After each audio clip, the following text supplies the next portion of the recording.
भयानक कहानी। राक्षस का तालाब और बिक्रम बेताल की वीरता। एक समय जंगल जो एक शांत और छोटे से गांव के पास था। गांव वाले अपनी रोजाना की जरूरतें पूरा करने के लिए जंगल के पास एक तालाब का पानी इस्तेमाल करते थे। तालाब का पानी मीठा और साफ था, लेकिन उस तालाब के आसपास एक अनजान भय छाया हुआ था। तालाब के पास एक पुरानी गुफा थी, जिसमें दो भयानक राक्षस रका और सका रहा करते थे। यह दोनों राक्षस विकट रूप, बड़े बड़े दांतों और लाल अनखोन वाले भयानक प्राणी थे। उनका आतंक इस कदर था कि लोग तालाब के पास जाने से डरते थे, लेकिन मजबूरी उन्हें वहीं ले जाती थी। राक्षस का आतंक रका और सका के मन में इंसानी मांस के लिए अति प्यास थी। जब भी गांव वाले तालाब के पास पानी भरने आते, राक्षस पहरेदार की तरह छुप कर देखते। जब उन्हें मौका मिलता तो एक या दो लोगों को जंगल की अंधेर नागरी में खींच कर ले जाते। गुफा के अंदर उन लोगों की चीखें सुनाई देती, लेकिन कोई जिंदा वापस नहीं लौटता। जंगल के पास के घर खाली होने लगे। तालाब का पानी लाने वाली महिलाएं और बच्चे दार के करान तलाश करने बैंड कर चुके थे। गांव के लोग किसी तरह जीवित रह रहे थे, लेकिन उनके दिल में आशा का एक रास्ता भी नहीं बचा था। रका और सका का नाम लेते ही छोटे बच्चे रो पड़ते और बाड़े लोग कान बैंड कर लेते। बिक्रम और बेतल की आमद। एक दिन गांव में एक जवान और वीर लड़का आया जिसका नाम बिक्रम था।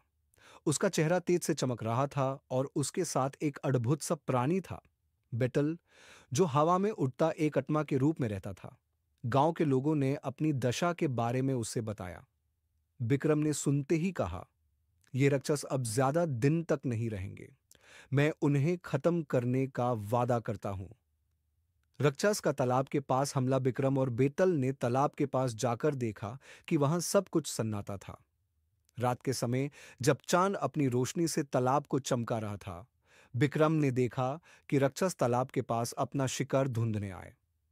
गांव का एक व्यक्ति जो पानी भरने आया था, रका ने उसे बड़े पंजों से खींच और गुफा की ओर ले गया। बिक्रम और बेटल उनका पीछा करते रहे और गुफा के अंदर पहुंच गए।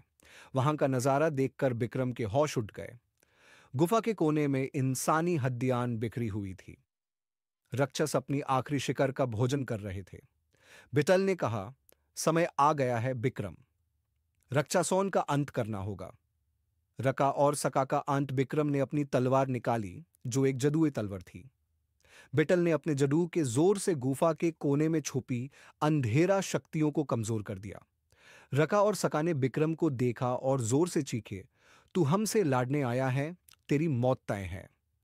लेकिन बिक्रम डरने वाला नहीं था। एक तीखी लड़ाई शुरू हुई। रका ने अपने बड़े पंजे और आग बरसाते हुए बिक्रम पर वार किया, लेकिन बिक्रम ने अपनी तलवार से उसका हाथ काट दिया। सका ने गुफा को हिला देने वाला जोर से वार किया, लेकिन बेटल ने अपने जड़ू के जोर से उसके वार को बेकार कर दिया। आखिरी में बिक्रम ने दोनों राक्षसों की गर्दान एक ही वार में काट दी। गांव में शांति का उदय। रका और सका की मौत के बाद तालाब एक बार फिर सुरक्षित हो गया। गांव वाले जहां पहले डर के साए में जीते थे, अब वहां खुशी और शांति थी। बिक्रम और बेटल का नाम हर जुबान पर था। लोग उनका आभार मानकर कहने लगे कि उन्होंने हमारी जिंदगी बदल दी।